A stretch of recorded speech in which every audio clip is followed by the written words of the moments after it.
good evening and welcome. Welcome to Rangers Radio. Join myself, Oxshire, on the panel this evening is the one and only JFK and Bridgeman. Evening, gents. Good evening, Oxshire. Good evening, Bridgeman.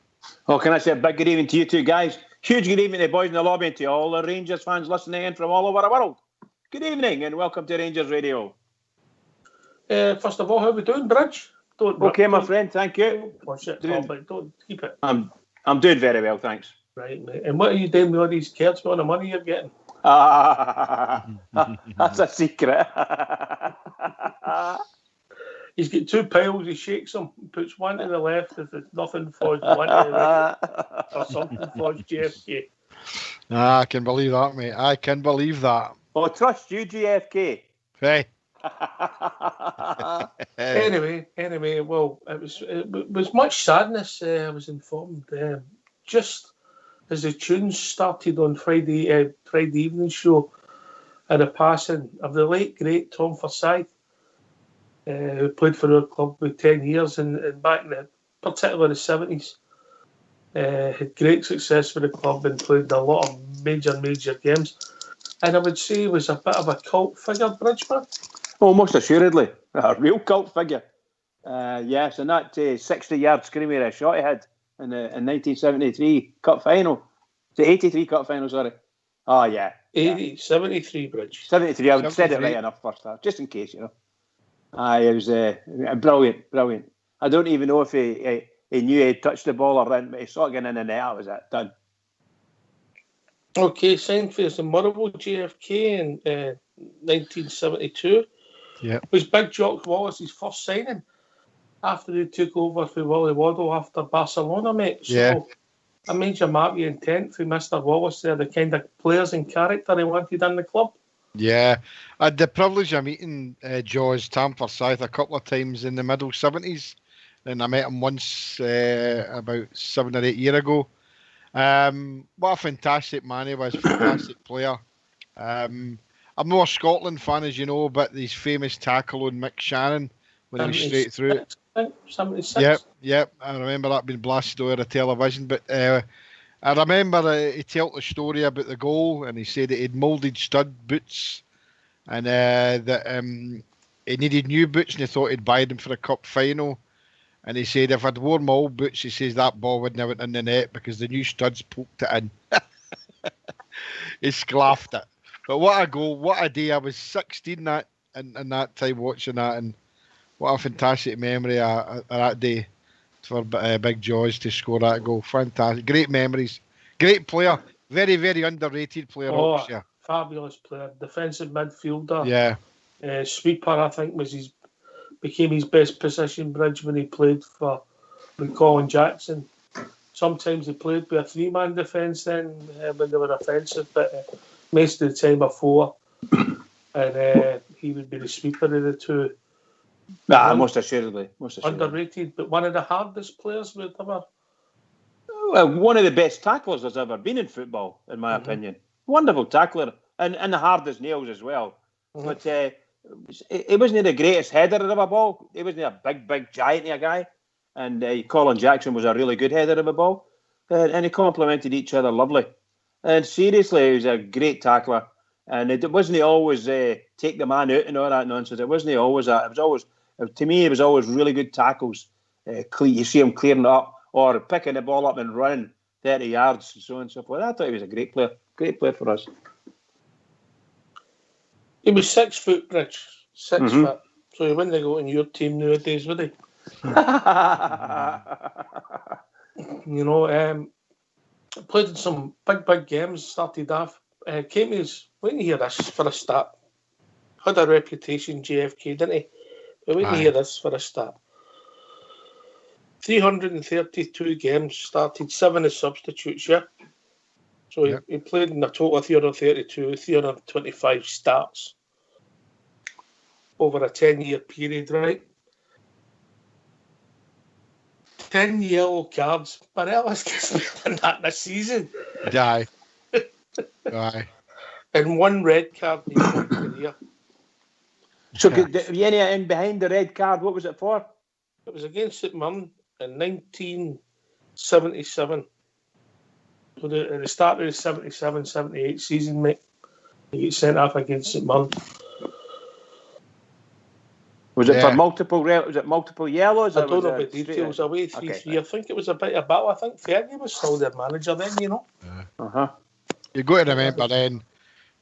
Players tackled and they took the tackle. They didn't roll about as if they'd been hit with a sledgehammer. The way some of them did. Now guys like Tam Forsyth were a dying breed. They players like him didn't flinch when it went into a tackle, and when they got a tackle, they get back up and get on with the game. And that's what we're missing now. Somebody who knows what Rangers are about and goes into the tackle without any fear and takes the tackle. And that's what we're looking for. We don't have players like that now. It's a different game, mate. Yeah, of course. Agree with that. So he won 3 league championships, 4 Scottish Cup, 2 League Cups. He's part of the treble team 75-76, part of the treble team 77-78. And then obviously John Greig took over, who he didn't have the greatest of relationships with Bridgman. Well, I don't know how their relationships were, but I would imagine Tam Forsyth, when he wasn't on the football park, I would imagine he'd be quite a quiet, unassuming. A very keen bowler, mate. There you go then. So but among his pals, he'd be Tam Forsyth. And a sort of life and soul of who know what he's doing, you know. But in among strangers and things like that, he'd be just a nice, quiet guy, and looked after himself and so on and so forth. But on the football field, I dare say he came to life, and whatever character he had, it became 10 times the size on the football pitch. That's for sure. I think he was a wonderful player. I really do. I'm going to look that up again. It gets sent off against St Mirren. I'd really like to know why, 2 yellow cards or something like that, you know. Mm-hmm. I think it was the first game that St Mirren got promoted. I think, I'll be honest with you, Bridge, I think it was at the game, but I can't remember if we get sent off. I think they'd just come up, St Mirren. Fergie brought them up not long before he went to Aberdeen.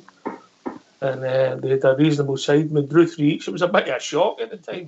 Yeah, I was at the game. I can't remember Big Jaws getting sent off, I know. 22 Scotland caps, went to the 78 World Cup, was Tappy's Powers. Actually, captain Scotland once. I know you're not a great Scotland fan, GFKB. No, I know his record, that has been a Rangers player, aye. Captain his country once. My end views is that as he got injuries at the start of John Greig's career, it had a big impact on that team, mate. Yeah. Because you look at the actual games they played, the sort of 79, 80, 81 and 82 season, mate, they didn't amount to a lot. No. And I think that that Greig team, who never quite done it, missed Big Forsyth's influence in it. Aye. I 100% agree with you. A very, very influential player in the park, but he had a fight, obviously, with John Greig off the park. I don't know if it was a fight or such, it's just a clash of personalities, mate. Aye, but you might be right there. Maybe 2 strong personalities now, but I'd like to see him stay there. He captained Scotland against Switzerland. I know that, as far as I know. And then he went on and managed. He went and managed Dunfermline, I believe. Dunfermline, and then he was assistant at Morton. Then he was assistant at Morton, Motherwell and Hearts with Tommy McLean. Tommy McLean, that's right. Aye. They were a double act, and they were reasonable success. Aye, definitely. Can I just ask you again, did you see how many games he had for Motherwell? I'll soon tell you, Bridge. I've got that in front of me, mate. He played 150 games for Motherwell in the league. 150. In the league. Right. Cool. Yeah. So he had a 15-year professional football career. JFK, Rangers and Motherwell, pretty much retired when he was 33. Yeah. And it was a sad day. I remember when he broke down at the reserve match. There was quite a few thousand there. He was on the way back and he broke down, and that was it. He never played again. And I remember he had a testimonial one, and there's not a lot of players had testimonials with Rangers, really. And his was on a Sunday against Swansea City, where a 15-year-old Derek Ferguson played. Yeah, you're right, aye. Big DJ. 33. Derek Ferguson, no Derek Johnston. No Derek Oh, Johnson. I thought you said DJ there. I do apologise. Please listen, Mr. Bridgman. Apologies. I was quite saddened when Big Tam, he did have to retire. I mean, say 33 he was, and I thought he still had a couple of good years to offer, but obviously everything had taken its toll on him. He was one of my favourite players, mate. For the 70s, definitely. No tackle was shirked, and you could see, like many of the players at that era, how much they loved to play for the Glasgow. Definitely, mate. In 77, Bridge, you listening? Uh-huh. I went to see New York Cosmos. Can't even remember who they were playing, and Pele was playing. And I got asked who my favourite player was, and my answer was Tam Forsyth. Yeah. What did Pele say his was? Davy Cooper? No. JFK. Oh, there you go. That's sad. It was sad that, a sad passing, and definitely. A true Rangers great, and Hall of Famer, and a long and illustrious career, 10 years. Airways and won a lot of silverware and successful teams. Ultimately, the second half of his Rangers career wasn't great, but it was a time when we were going through a bit of change and we were building the stadium, JFK. Aye, that did. I think that impacted on everything that was happening at Ibrox, mate. The changes that were being made for the good, obviously, now that we see what stadium we've got, but it did impact on the playing staff that we had there at that time and coming in, because the transition for the Cup Winners' Cup team, I mean, Tam came into the team in 73 and then played the Cup final that season. So you could see it near the end. It was probably no even there, even probably about 5, 6, 7 years into that. You could see that the transition of the club, the infrastructure, and the money had to come from somewhere, and different things were happening. So, unfortunately, players had to go, and we did lose a couple of decent players at that time. Aye, we weren't bringing in the greatest of quality. No. But when you think about it, if it wasn't for maybe postponements, the 1978-79 Big Greg's year, we could have won the treble. Also, we got to the quarter-final European Cup. Was great success. We won, but I think ultimately Rangers are based on the league, Bridgeman, and we never really challenged for the league during the Greg years apart for the first season. Yeah, it was. We always seem to lack, don't we? We always seem to lack, and I was going to say it's happening to us now, but I dare say it's true as well. Bridge, we're sitting top of the league. Put it in perspective. Oh, I know, pal. I know. But. As I'll say it again, JFK, and I'll close on this. Tam Forsyth, one of the Rangers' all-time greats. Oh, without a doubt, mate. Definitely one of our all-time greats. Not just because of the goal he scored for all of 3.5 inches in the cup final, but being able to watch him. You know that size, isn't it? Aye, that's funny, aye. But that's a goal that a lot of people remember him for. But anybody like myself, at my age group, and Bridgeman, and probably part of your age group, Oxshire, to actually see him play. I remember in the East Enclosure, and a couple of tackles, and oh my goodness, he didn't shirk, and he didn't suffer fools gladly in the park. So, yeah, great memories for me with Tam Forsyth. Absolutely wonderful player. One of the best he was. Yeah. Well, when he joined us, Oxford, I had gone to South Africa in 1972, and I was away for a long time, and it felt a long time, And when I came back to South Africa, I was living in England for a long time, so I missed quite a bit of Tam Forsyth. I know by the time you moved back to Glasgow, the warrant was up, wasn't it? The warrant, aye. the warrants. You can't kid us, Bridge. Any GFK. Oh, I know, mate. But aye, so you might not have seen Big Tam in the flesh too often, Bridge. But trust me, he had a big influence in the success we had in the mid to late 70s. And obviously, we're going to open the phone lines and we're going to start discussing tomorrow night's games. But you're welcome to come and give your thoughts on the late great Tam Forsyth. Well, JFK, Bridgeman, I missed the opportunity yesterday. We've got to be honest, it wasn't our greatest performance. But God, that would get football stopped for it. JFK.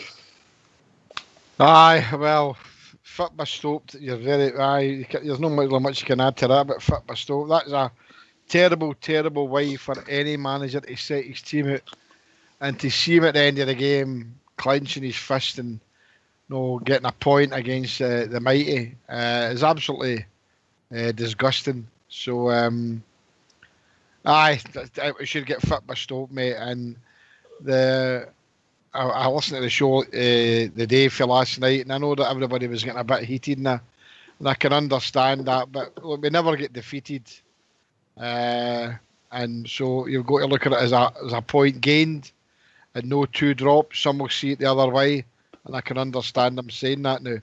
I'll still see it as 2 points dropped, mate. But unless you're going to get a perfect season, mate, you're still most times you'll drop points. And there's an interesting stat out there. I've not got the numbers in front of me, but I think in the last 2 seasons or something, Livingston and that have took 15 points after Old Firm at home, and Kilmarnock similar numbers are the other way around. And it just shows you, whether we like it or no, these parts have got a big influence in teams who try and play football, mate, whether we like it or no. Of course it is. The fact is that it's survival now for teams like them. And but our manager's got to be putting out teams that are able to beat a team like Livingston. And if that's what we've got coming to the rest of the season, it's going to be a turgid season, mate. A turgid season. Bridgman? Yeah, I was going to say, like, Livingston are just carrying on from the other ones and the next ones that's going to come. Because, Kilmarnock's going to come to Ibrox, and they're going to do a very similar job. And they like to just, when they get the ball in defence, they just chip it up, miss out their midfield, miss out our midfield, and even try to get behind the defence. And just with a high ball, just to waste time. You look at most of our play, you could draw a line across the pitch at 35 yards out for their goal, and that's within that area. That's where the game was played. I was defence-based attack. Absolutely. We were just running into a big wall. And it was a training exercise where you kick the ball back to the halfway line, say to your midfield and forwards, on you go, see if you can break down these 6 defenders. Exactly. But look, I'm not wanting to take it away. I didn't think they played well. There was a lot of poor individual performances. I don't think it's the end of the world, JFK, but I was disappointed as the next man. No, it's not the end of the world. I think if this had been like with 4 games to go at the end of the season, we've been really, really disappointed. But it's only 4 games in, and there's a lot of football to be played. Can I just say, I think that everybody, and I include myself in that, get all wrapped up in this 11-point thing. We thought that all we today was turn up against Livingston, and I certainly did, because I had them doing Rangers doing to win 5-0, and that's got big egg in my face. But what we've got to do is try and treat it a bit better and be a wee bit more pragmatic about what's happening. And it's not the end of the world. We can pick ourselves up again on Saturday against Kilmarnock at Ibrox. Have to go again and win and make sure. Just go again, and we need to see what happens personnel wise. I'm sure as the show develops, we'll dissect the selection and the individual players. But Bridgman, if people want to join us, what's the number? Oh, the number's 0141 356 1972. Or join us at Skype at rangersradio.online. Fox will bring you into the call. You can come through to JFK and Bridgman. The manager's had a bit of flack. I like the manager. I think he's a big part of this project we're doing. But it doesn't mean he can't get any criticism, JFK. No. And he deserves something for yesterday. Honestly, in my opinion, he does. Yeah, you're 100% right. He's due a lot of criticism today. He's the personnel he picked, I thought, at the start of the game was wrong for the way, especially the 2 midfielders, the way they've been playing recently. And I thought his substitutions were very, very poor. I didn't have a problem with the starting 11, Bridgman. I didn't have a problem I might have went with Mayor Fox's team in hindsight, but it wasn't something that upset me. I still thought we should have been good enough to go and do it. What really upset me was the fact that after watching that 45 minutes that the young boy Hadji came out of half time, especially when you've got 5 substitutes. Yeah, there are certain things going on in the game, particularly with our games, and you're wondering what these decisions are and why they're like that. If ever there was something crying out for a change at half time, it was yesterday's game. And we proved that time and time again, looking at it, and you're thinking, here, we could do with something in there, we could do with something there. Because all we did was just produce, by the looks of it, we produced the same style of football, and we kept running into the same style of defence. And you're saying that our manager was getting a bit of stick. I've got to ask you the question, should both managers, or should one manager, i.e. the Livingston manager, should he not have got stick for putting out a team deliberately? I mean, I know some games you end up causing problems for yourself and you have to defend a lot. That was the deliberate act. He put his team out exactly like that, and they played like that for virtually 90 minutes. And that's not right for football for me. Not right for football. But the expectation is what? That the home team can just defend like that, for whatever reason they want, or is it? I don't know.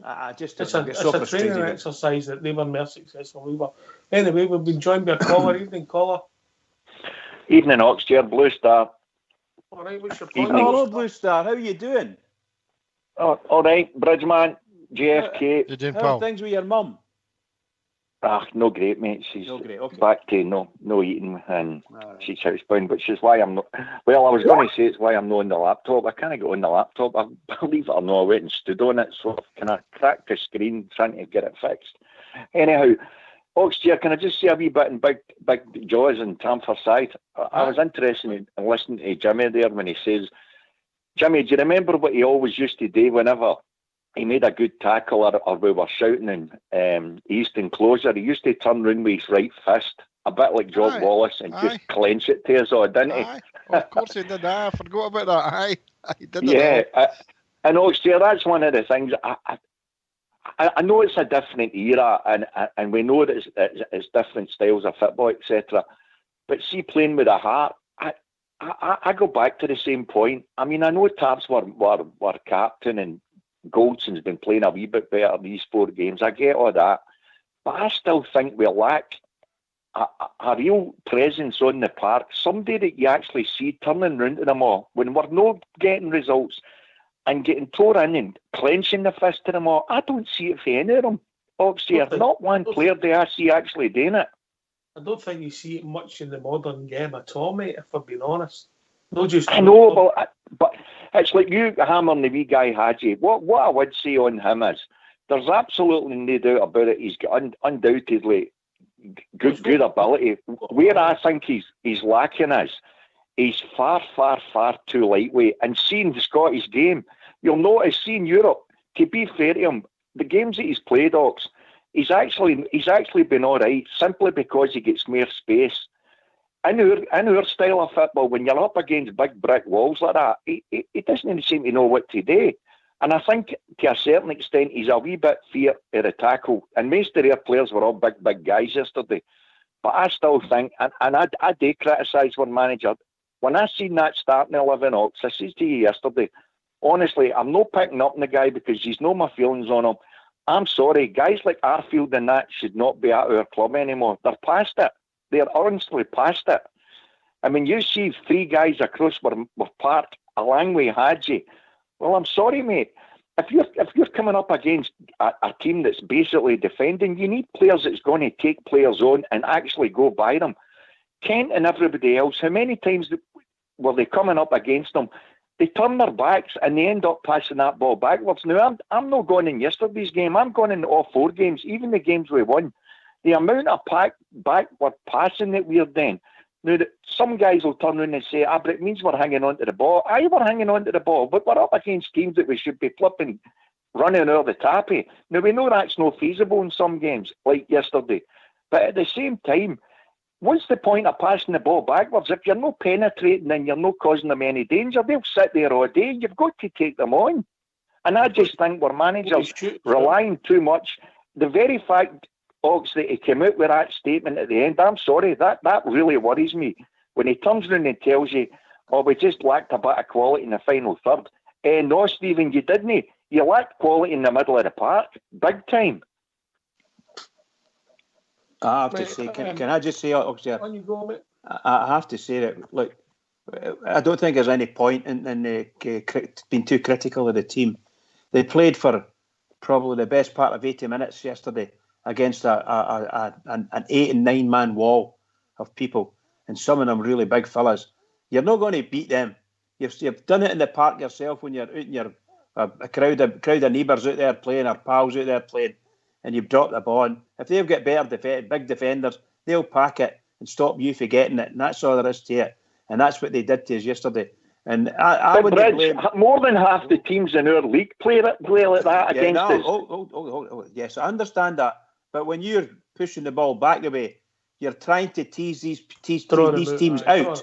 So when you do draw them out up to somewhere in about your halfway line, then you can put 4 or 5 passes together, and before you know you're attacking. In a normal game of football, Brett. Correct. When the team weren't even willing to come out, you've got to be aware and be tactically aware. Michael Beale, listen to me. You've got to be tactically aware that you've got to change your shape or your formation to try and, if they're not going to come out. And that's how at half time yesterday at GFK, I would have put the boy Yatton on.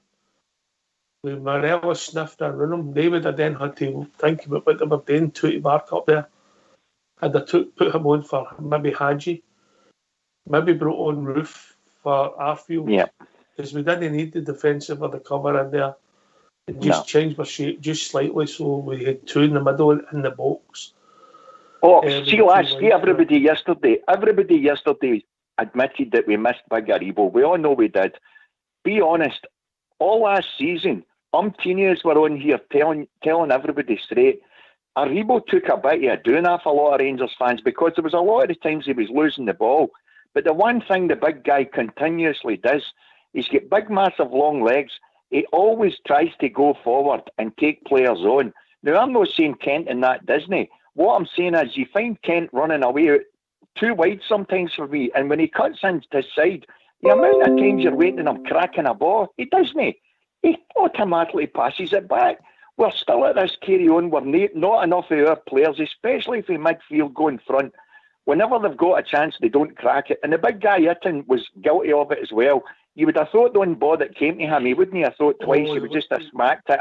He didn't. He tried to take a second touch. Anyway, we'll be joined by another caller. Evening, caller. How you doing? It's all right. It's Gary from Gretna. How we doing, Gary? How's things, mate? I'm all right, you? Aye, good, mate. Good. Well, apart from yesterday, but apart from that, I'm all right. Big Jaws passing away. Sad day. What's on your mind, Gary? Just yesterday's game, really. The bottom line of it is Livingston parked the bus. It's simple as that, and Rangers weren't good enough on the day. We had a few players that just was wanting to kick the ball about and just sort of take an extra touch and stuff like that. And to me, should have just tried to pass it and just obviously get in the back of the net. I ken that's easy to say, but Livingston had a game plan, simple as that, and parked the bus. And you're spot on, mate. JFK. Rangers played all right, didn't get me wrong, but they parked the bus. I would say we were a bit slow in our build-up, mate, which made it easy for the JFK. One of the things that disappointed me was our lack of the ball in the box, plus our lack of shots, mate. And that's a team thing. That's not just in Alfie. Yeah. It's the whole team. I mean, the stats don't lie, and the fact is it was 23 attempts and only 3 of them were on target, you know. But the substitutions for me at half time were just, I mean, I would have taken Arfield off, and I'd have put Roof on. Arfield and Hadji. I'd have put Roof and Itten on, and I'd have went to a 3-5-2. Because what they done yesterday, they condensed the midfield, and they were quite happy for us to put the balls out in the wings, and they just soaked up everything.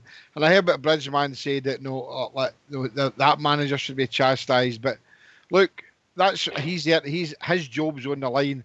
If he gets a pummeling off any team, especially like Rangers, and then they go there and get beat 4 or 5, 6-0, his job's on the line. So he's doing the right thing, but he thinks for his team.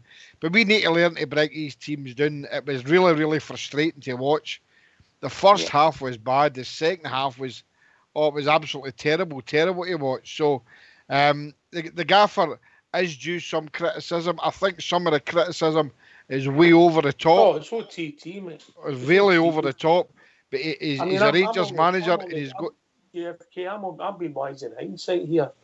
If Hadji would have scored the first goal and then scored the second goal, Stevie Gerrard would say, "What's your problem with Hadji?" Of course. But it's hindsight. We're picking the team in hindsight. I mean, I don't want to single the boy out, but I think he needs to just learn about the Scottish game, because I don't doubt there's ability there.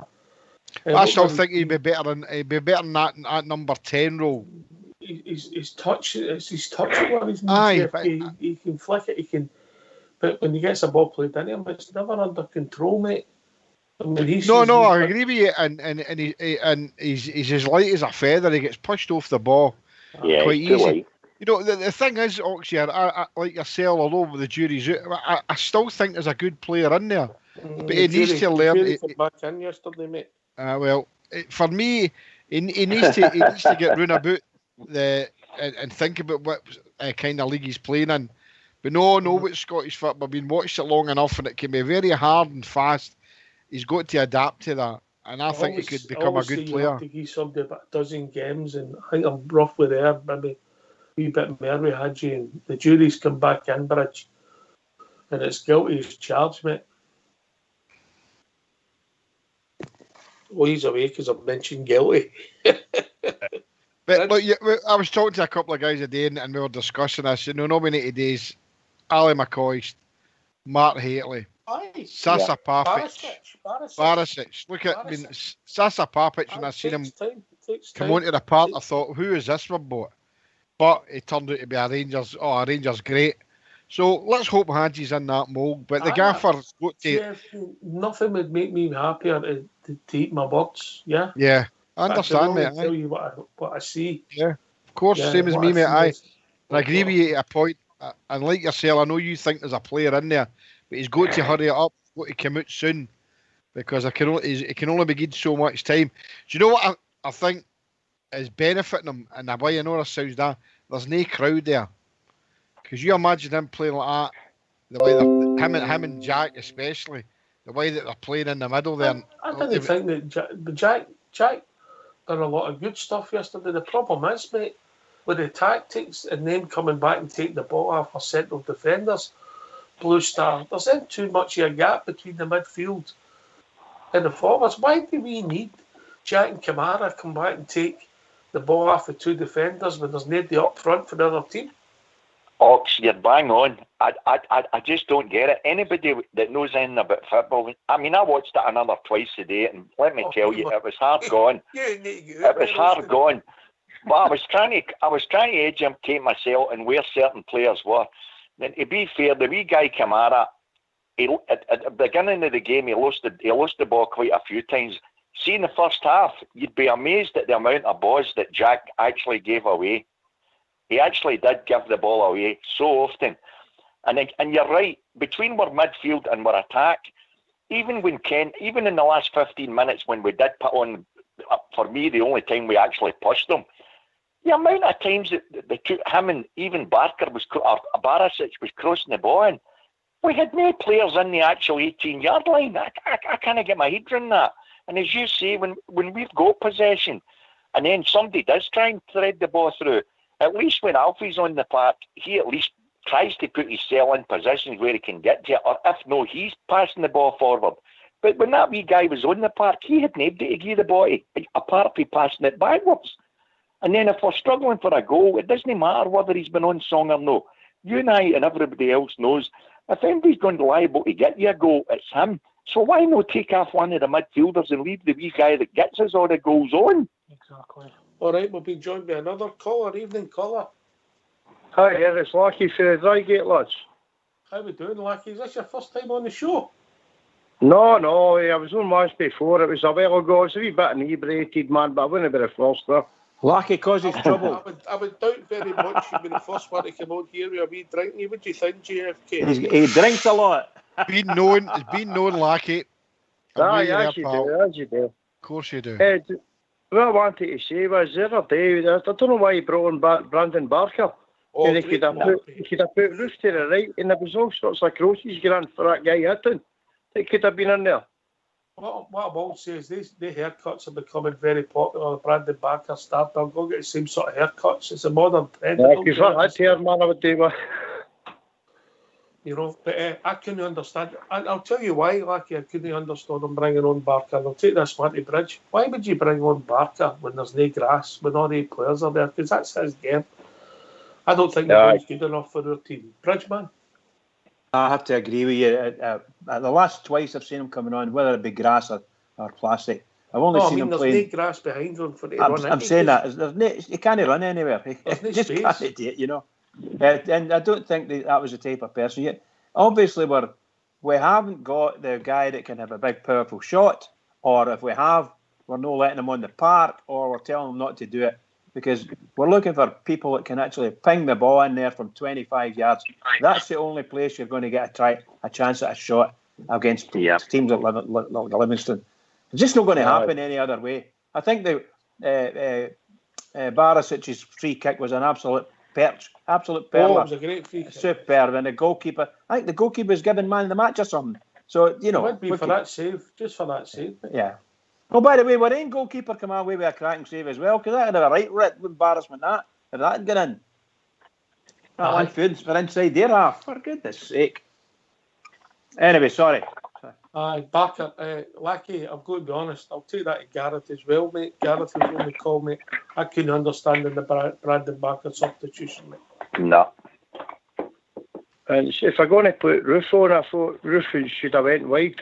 And Itten should have been through the middle for the balls are getting whipped in. I couldn't work out, I'll be honest with you, I couldn't work out when Roof was playing. I think he was put on in the same role as Hadji with a free role. He was I don't know why Hadji never get moved out to number 10. I know, but I'd have gave him a ticket for the number 10, mate, to tell me to bust him personally, you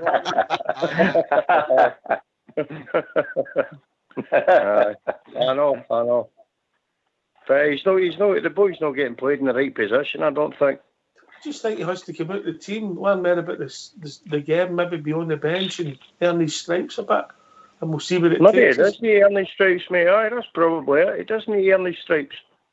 You know, I don't want to single out. I mean, the reason we didn't win wasn't just because of Hadji yesterday, but I think we done the boy a favour and took him off at half time, you know.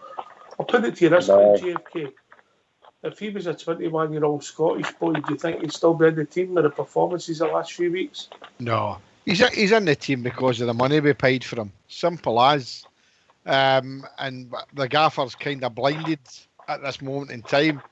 And look, the gaffer's going to have to start picking that, the team that should perform better. And if he's listening to Rangers radio, which I know he does quite regularly, he'll know the best team to pick, and he knows the best formation.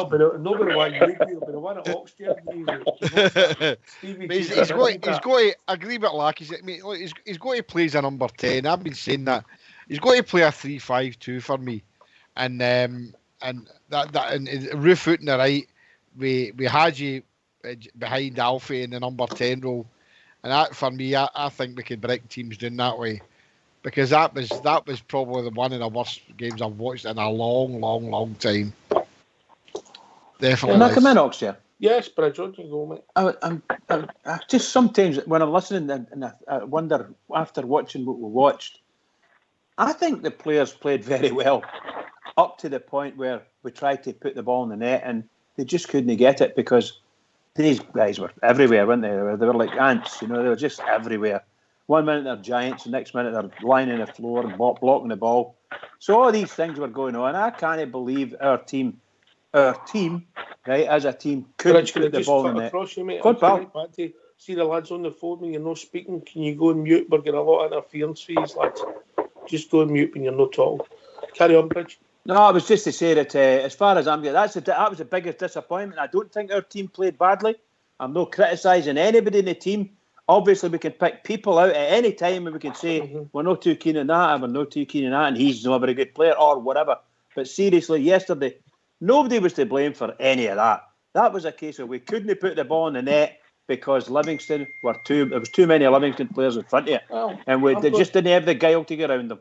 I'm going to disagree with you, Bridge. I think so am I. I'm going to tell you, we were slow, ponderous. Yep. How many times were we short with a pass for a Livingston player go to nip in because there wasn't enough weight on the pass?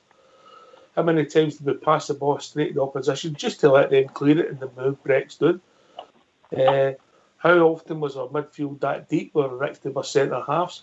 We Hadji and Kent in the first half in particular were coming back beside Jack and Kamara. We were playing with one striker the way Livingston was because the two boys weren't in their position. I could go on yesterday, Bridge. I thought we were poor yesterday. If you thought we were playing well yesterday, mate, I want some of that medication. No. I don't. What I said was I can't complain about them playing badly. I didn't think they played badly.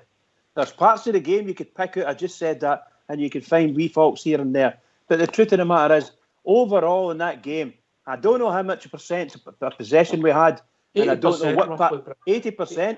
And what parts of the pitch we had most of it. If we were in the box.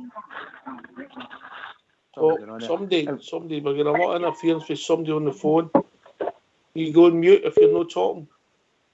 It's just gone. Dropped. So anyway, I was just going to say that I'm not saying that some of the players weren't bad, but I'm not going to jump in and say that they're bad. I'm quite happy.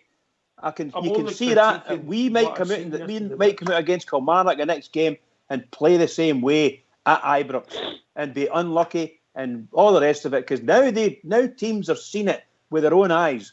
We don't seem to have the players at our avail that will be able to break down these teams.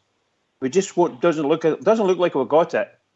So if they turn around and Kilmarnock turn around and do what they've done to us before, and they come up and they put 4-4-2 and so on and so forth, or 4-5-1, and that's what the kind of thing they do, and it's not just 4 and 5, it's actually 9. You know, 9 in a box. It's very difficult, very, very difficult to beat that amount of players. So I've got a great deal of sympathy for them. That's the word I'm looking for. I've got sympathy for them. All right, sympathy, but I can only see what I can see, Lackey, and I didn't think we played well yesterday. No, near they are, but you know what? That mob down the road had the same problem with Kilmarnock, you know what I'm talking about? Aye. And also, obviously, if you look back the last few seasons, both the teams for the Old Firm have had trouble against certain teams. And it's hard when every guy's behind the ball. Pardon, mate? I missed you there. Sorry, mate. I've seen it's hard when every guy's behind the ball to get through them. You know what I mean? Aye, but you need a bit of guile and a craft. JFK. I think we were missing a Rebo, mate, to be honest with you. I know it's one guy. We're missing a Rebo yesterday, definitely. Aye, we'll see. Yeah, I think we were missing a Rebo. Aye. I know we can't rely on the one guy, you know what I mean? But it's sort of certain we're supposed to have other players who can play in that position, you know what I mean? And need to get put there. They put Arfield in and... We should have learned our lesson, guys. I mean, it's deja vu. It's the same happened last season. You know, many teams came to Ibrox and many games had been away and they all done the same. So it's not as if the manager's coming up against something new. He needs to change it. I mean, I've been panned on here before for being critical of Stevie G about his plan A, and the statement I made, he's got a plan A, and a plan A. He doesn't seem to have any B or C. And for me, as a manager, especially a Rangers manager, he needs to get his finger out and look at the bigger picture and see how he can break down teams and be able to. It's all right saying play a 3-5-2 for the start, but you need to be able to change it. If he's got to change back to a 4, you know what I mean? And then, but he's not doing it. How would you fit all the players? How would you fit the players we've got in there 3-5-2 at the moment? Well, I know we're not talking, because obviously, right. I mean, if I was picking a team for the next game, yesterday's game. For yesterday's game. At least you're at the back. my three at the back would have been obviously been Goldson and Hollander with Jack just in front as a defensive midfielder. That's And on the left, back, but it's the way I would like to see it play. And I've Tav and Roof, Aribo, Kent, and Barisic.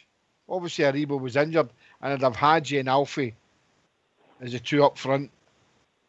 You know, take Jack away for Hadji. Take him away for that altogether. Let him play. I'm looking for Ryan Jack to be that spoiler in the midfield there, right in that middle. Did we need a spoiler yesterday when the other team had been as 8% of the ball, Mackie? I don't think we need more than one sitting midfielder against teams like that. Yeah. We need somebody with a bit of guile, nobody a bit of spoil, because we've got all that ball. No, exactly. That's for the better teams that we play against, and to be honest, there's not many of them.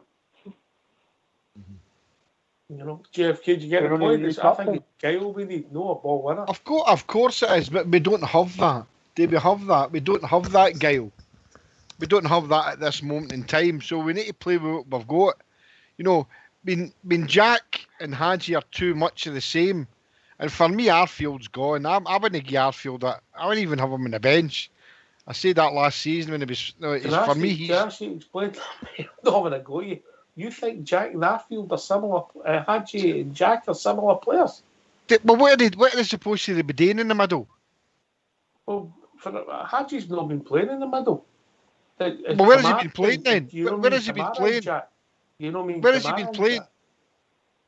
You said Kamara as well. We're talking about the three of them. Right, we're talking about the midfield, and then whatever Hadji's contributing to the game is nothing. Kamara had a good game last week, and he was rubbish yesterday. I thought he was poor yesterday, mate. With a lot of negativity. Kamara was poor yesterday. Pardon, mate? Kamara was poor yesterday. He was Gareth. He didn't have a good game. He was, definitely. But Stefano, can I just ask Stefano a second? Do you think we've got a captain on the pitch? Oh. Because I don't think Tavernier's the captain, like. Bridgeman, it's not the first time that topic's come up. Last call for Bridgeman. JFK. Hello, pal. Sorry about that. I couldn't get off mute there. Apologies. JFK. I think we should have 11 captains. We don't seem to have a captain in the part. Watching the. For you, JFK, just quickly. The tap for sides captain Rangers much, but he played like a captain, didn't he? Yeah, you're right. But so did everybody else when about him. That's the difference. I said that when you were getting your nice eulogy about Tam. Right, we had players on there who you could see wanted to play for Rangers. And I'm not saying these guys don't want to play for Rangers, but I'm a great believer. You need to know what the team's all about. That's just the way I was brought up watching the Rangers for a long time now. I've watched them like yourself, Bridgeman. But no, everybody should be a captain. Does it matter who the captain is? Sometimes. Is Tavernier a captain? I've said before, no, I don't think he is. No, who would I get to? I'd get to Alan McGregor as a Rangers man. Would Jack be available to take it? Would he take it? Would you get to Stephen Davis? I would give it to Ryan Jack, definitely. Oh, Ryan Jack, Stephen Davis, or Alan McGregor for me. The rest, I'm no convinced about. Well, there's two maybe no play much. The way it looks at the moment, Davis and McGregor, mate, they're at twilight. Yeah, that's true. You're right there, mate. You know, Lackey, did you hear Gareth's question? I don't think we've got a captain, but see if I was getting a fullback, I'd get to Barisic or I'd get to Tavernier. Right, okay. What's your thinking there? No, it's just Barisic is a far better fullback than Tavernier is. He's became No, he became. I know he had a rough start. You know what I mean? I wouldn't give Barisic the captaincy, but I wouldn't give Tavernier either. Who would you make captain if you with 11 on the park? Honestly, I can't see one, mate. I can't see a captain in the team. Maybe Ryan Jack. I don't know. Right. Okay. Rich. As far as the captaincy is concerned, I think you can't take it after the manager. And there's some folk believe that Tavernier's as good a captain as we could get based on the people that we've got in the squad. Me personally, I've said this a million times, I'm still waiting. The Rangers captain is not here. It's not in our squad. We don't have a Rangers captain. We need to buy somebody in. We need a Barry Ferguson, simple as that. Well, you can call him anywhere you like. You can call it a really good midfielder that would carry the team forward in the midfield.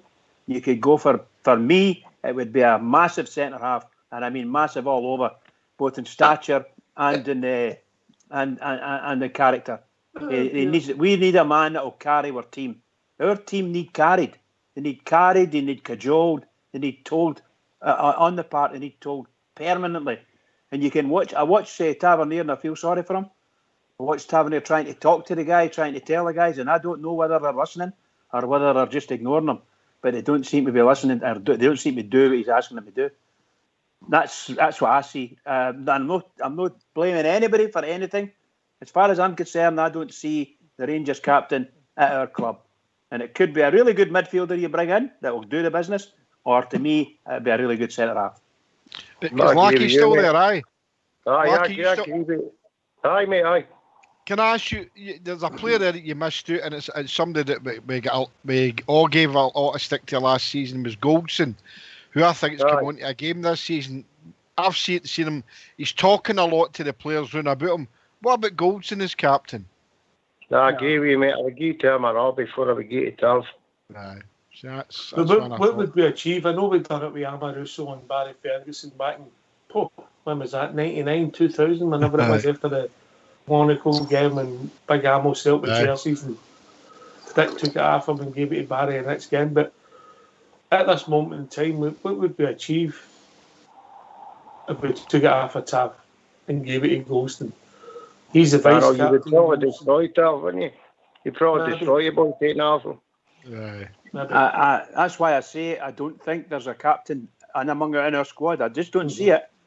Golson's the vice captain, so he knows if something happens with Tavernier, he'll get it. And that may mean a whole number of things. But truthfully, and I'm not being funny, I like Helander and I don't think he's a captain. I really don't think he's a captain. And I don't think there's anybody in our midfield that you could turn in and say is good Rangers captain material. The only one I thought would have been Ryan Jack. I thought Ryan Jack looked the part, but not. Bridgeman, have you still got the game for yesterday? You still get the game recorded? No, I do not. No. Just out of curiosity, when I've still got it here, and that's what I said about when I was saying to Lackey about Goldson. I would have deleted that by now. No, it was good to. It's good. You know yourself. It's better to watch, even if it's a defeat or a draw. Watch it the next day. You've got a different perspective instead of shouting at the telly all the time. I noticed Goldson done most of the shouting. Tavernier is then pointing. If you throw in to it, he's pointing it. He's no. To me, a captain. Pump the fist into them. Come on, get going. And Tamper Si's done that. You know, as a Rangers player. The 11 of them should be doing that. But Tav's the captain. He should be setting the example. And you look at I looked at Goldson yesterday, who was man of the match for me, and he's talking to everybody. But Tavernier's no talking to anybody. And that's what a captain's supposed to do. Gee them up. No. It's a subject that comes up quite a lot. Anyway, so people want to join us after the tune, which is coming up in a few minutes. What's the number, JFK? It's 0141 356 1972. Well, join us at Skype at rangersradio.online. We brought in the call with Fox. We can come in and talk to Bridgeman or JFK. The Lost Blue Star will get a lot of interference for you, Blue. An experienced campaigner like yourself should know how to go on mute, would you think, Bridge? I'll come off mute. Even work it. Well, that's true. Lackey, here's a question for you, and I'll take it to you first, and then we'll go to GFK before we go for a tune. Okay, Lackey, listen, we were all disappointed we get a bad result, and it was a bad result. I had a bad performance, mate. It wasn't as if their goalie was saving 20 shots and 4 kicked off the line, and all sorts. We huffed and puffed, right? We didn't play well. We can dress it up all we want, but we didn't play well. Then we overreact, but it's early doors, mate. It's early doors. You know, it's all about the next game, innit? And you get performance. Mate, it's early doors, man. That mob's already slipped up and up, and he's talking about that, know what I mean? Oh, Rangers have bottled it and all that, know what I mean? They've already slipped up.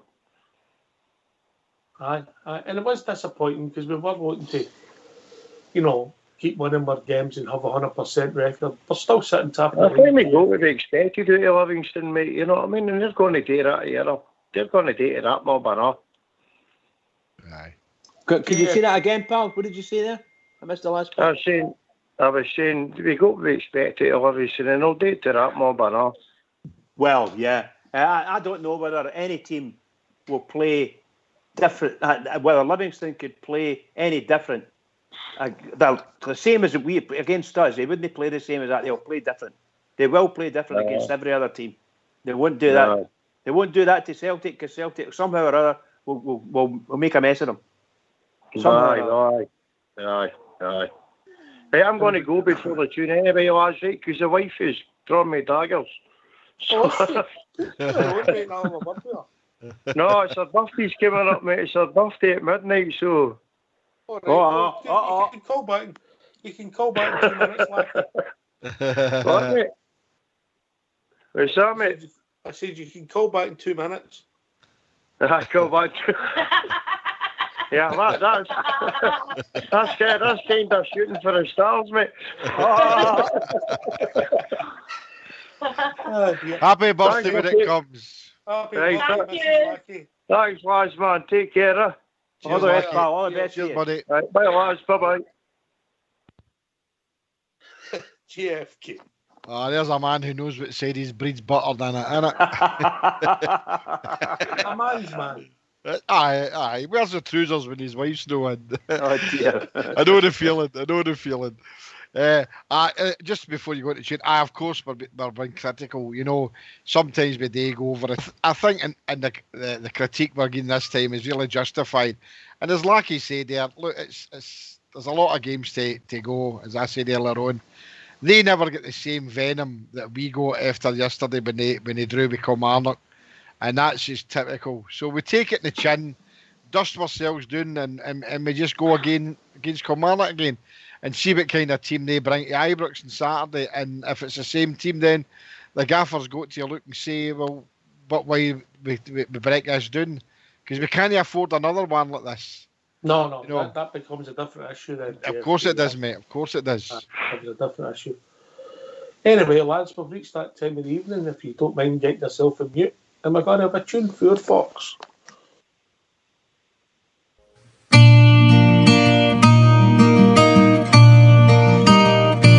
Ever since I recall, I have followed football, and ingrained in my heart are the Rangers FC.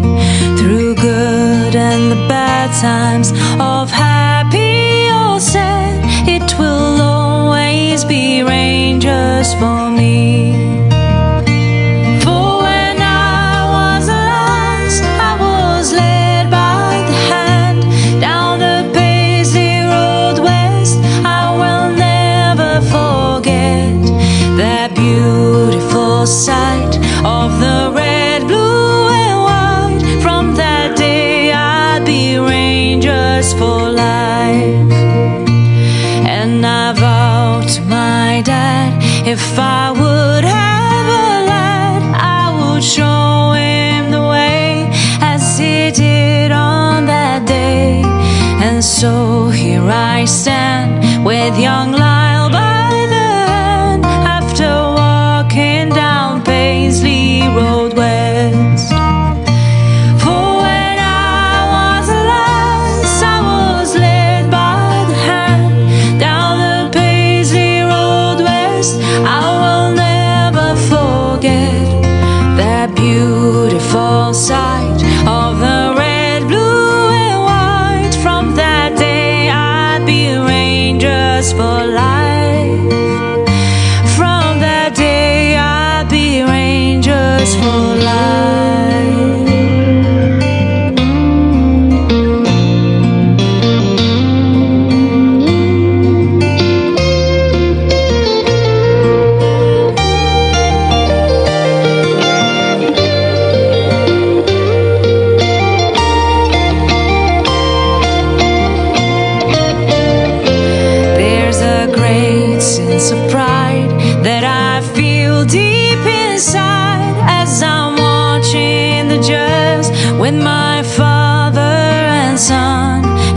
it's sure safe to say at the end of the game, win or lose, we will all follow on.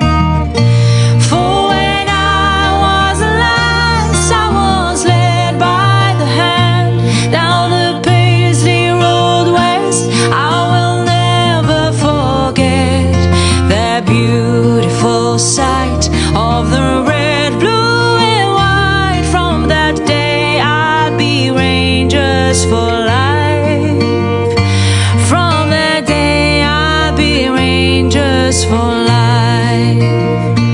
From that day I'd be Rangers for life. From that day I'd be Rangers for life. Well, thanks for that, Fox. We're still trying to find out who sung that, Jeff. I'm doing my Sherlock Holmes, mate. I can't find out anything about her at all. So if she is listening or whoever's recorded that, knows. just let us know. If she's a wee bit shy, I can understand. But what a voice she's got! I like to hear her sing other songs. A real good version of that number, anyway. Very good. Well played. Well played. Enjoy that, Gareth. I was spot on. It's like Bridge singing the voice of an angel. Is it no a lassie called Ali Dunn? Well, I don't think it's Ali Dunn. No disrespect to Ali Dunn, but I don't think she's as good a voice as that. I've heard the version of that. I thought maybe she did it, but Right, listen, we've not heard from our manager yet after yesterday. I think it's only right we hear from our manager. Maybe we're captain as the show develops, but if people want to join us after we hear from Stevie G, what's the number, JFK? It's 0141 356 1972. Or join us at Skype at rangersradio.online. We brought in a call with Fox, and you can talk to JFK, Bridgeman. So get yourself a mute and let's hear from our manager, Stephen Gerrard, MBE.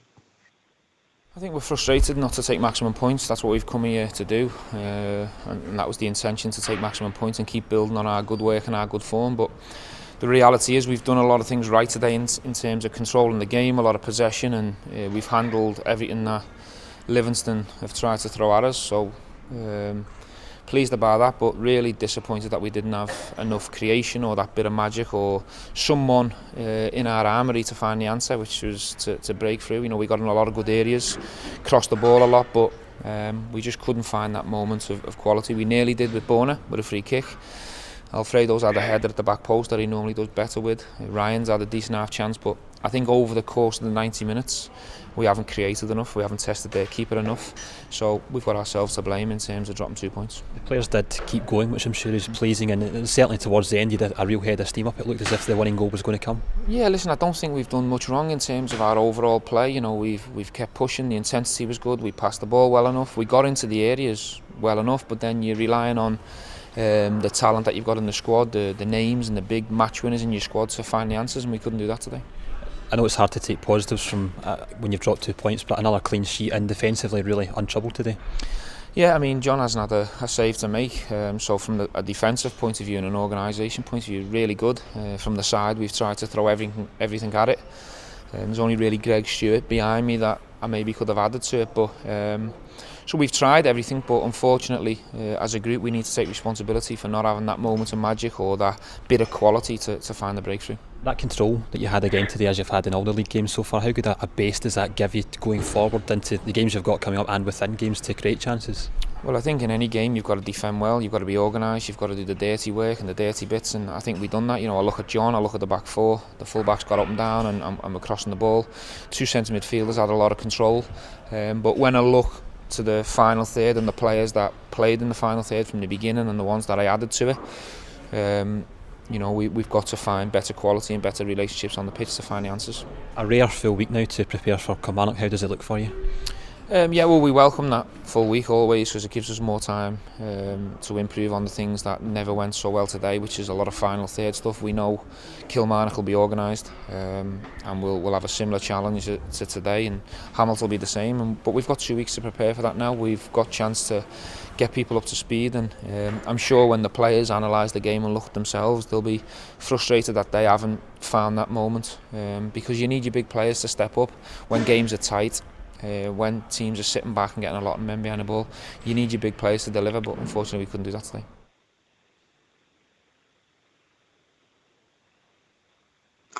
Okay, I think a lot of stuff he's saying, we controlled the game, 80% possession tells you that, and he's saying that the big players never stepped up and gave us a moment of magic. Fair comment, GFK, basically. Fair comment, but I'm reading the lobby there. Blue Horizons got the same idea as myself, think as that. I mean, sometimes he's starting to sound like Warburton, mate. All right. We've been joined by caller, GFK. Evening, caller. How you doing, lads? Who's this, mate? It's Dave from Kobe. Oh, Dave, how you doing, mate? All right. Dave, how you doing? How you doing, lads? You all right? Yeah, all right, pal. Yeah. Dave, if you're interested, Dave, I'm broken-hearted. I know you're broken-hearted, so am I, mate. But at the end of the day, we're still top of the league. You know what I mean? We're still top of the league, and there's a long way. There's a long way to go at the moment. You want to turn the show off in the background? I think it's the show you've got on in the background, Dave. Yeah, sorry, I turned it off. I turned it off. Right, yeah, I'm just saying it's a long... Lads, it's a long way to go at the moment, you know? And, yeah, I agree, Dave. It is a long way to go, you know. But as I said there just before you come in, Blue Horizon was saying in the lobby there, and I tend to agree with your point, that sometimes it's like listening to Mark Warburton at times, you know. Yeah, I'm not interested in the stats, you know, and things like that. No, and I know he was semi-critical of some of the players, but for me, he's got to make the proper decisions going forward. We cannot afford even one of these again in the next couple of weeks, mate, because there'll be all areas like a rash, and we don't want that. Yeah, I know. Well, we've also been joined by Alex. Evening, Alex. Hi, Oxjar. How you doing, mate? I'm all right, mate. I'm all right. Help me out here. Use a bit of positivity. Hi, Bridgeman. Hi, JFK. How you doing, lads? All right. How you doing, Alex? Everything all right with you, pal? I'm doing fine, Bridgeman. You're a good man. It's always good to hear you. I hope you're on the mend. I'm on the mend, bud. I'm on the mend. Don't fall into his trap, mate. There's nothing wrong with him. He's just hooked everybody in. I was just going to say, Ox, that there's your positive news. The Bridgeman's on the mend. The Bridgeman's always been on the mend. It's Mrs. Bridge I feel sorry for. About the game yesterday, I mean, to be honest with you, there's not a lot of positives you can take out of it, is there? I mean, it's 2 points dropped at the end of the day, but having said that, I mean, it's been a fantastic start to the season. 10 points out of 12, you know, and we've won the pre-season tournament, if you want to take another positive. But we're in the nitty-gritty now. We need to try and, you know, come up against these 9-10 man defences and work it out how to get through them. And for the life of me, I mean, Gerrard and McAllister were two of the finest midfielders you would see in the modern era. I just can't get round why our midfielders don't take a shot at goal more often. That's too long. That's a good point. When you come, Dave, was that you there?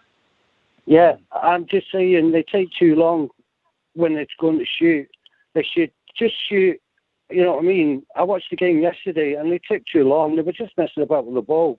And I agree what you say. Hagi needs to step up a bit and he needs to, you know what I mean, learn more, because at the moment, I watched him yesterday and I'm sorry, lads, I'm sorry, but he didn't turn up at all. JFK, if you don't shoot, you'll never score. Exactly, mate. I've been saying this. Look, if a team puts up the barrier that they did 6 across the back like that, then have a shot for any distance and it'll go ping pong wherever it wants to go. You've also got your old mate, ain't you? Is that mate? Ricochet. Oh, Ricochet, very good. So it is, aye. It's a well-known buddy of JFK. Oh, dearie, the old ones are the rubbish ones.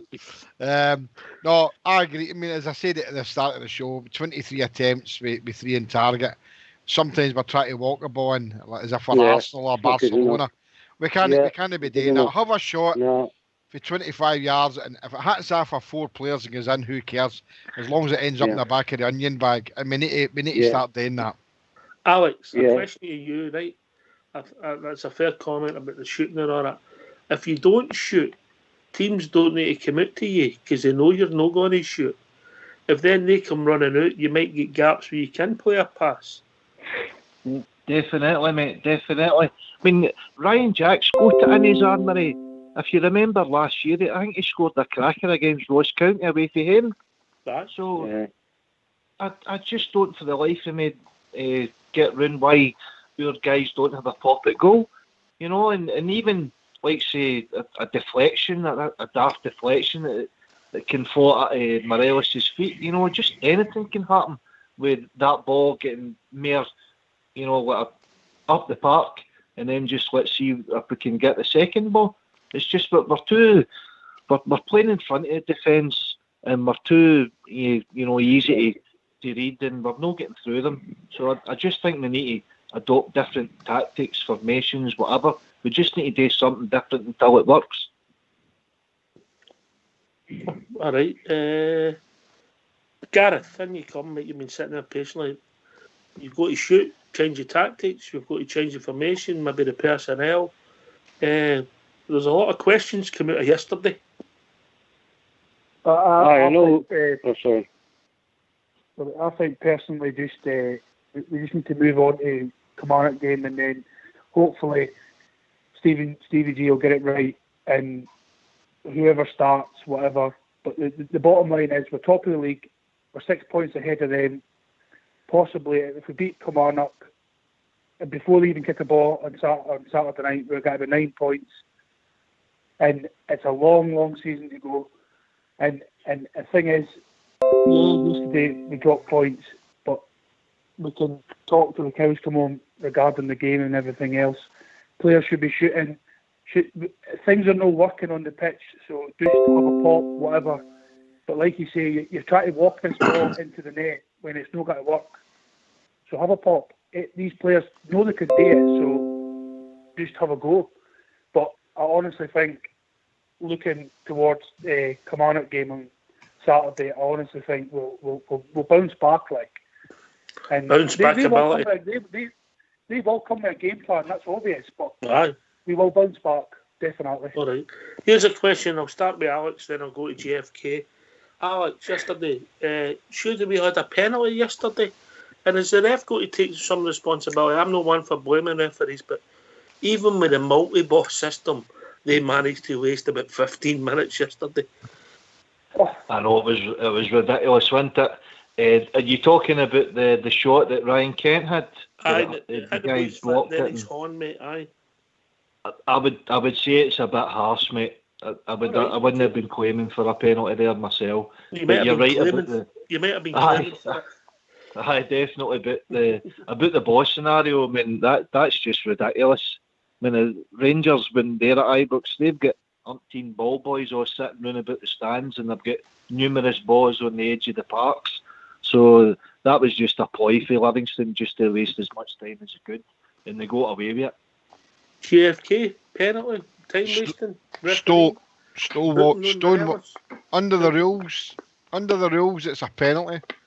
I heard the Bridgeman talking the other night about VAR. If that had been a VAR decision, that'd have been a penalty, but I've seen them good.